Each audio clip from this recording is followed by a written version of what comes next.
Mən demirəm ha bunu. Bunu dünya səviyyəli mətbuat deyir, mən demirəm.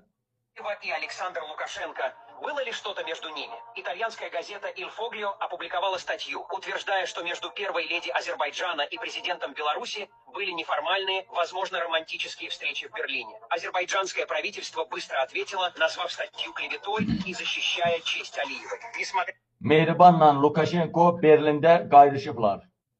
Yəni İtalyan qəzeti yazır. Özü sübut da, fakt da.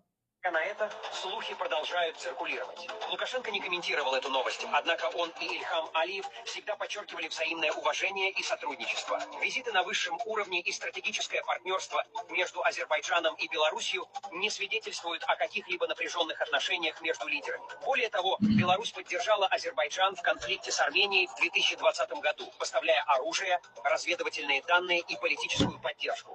А как считаете вы, правда ли то, что утверждает итальянская газета «Il Foglio»?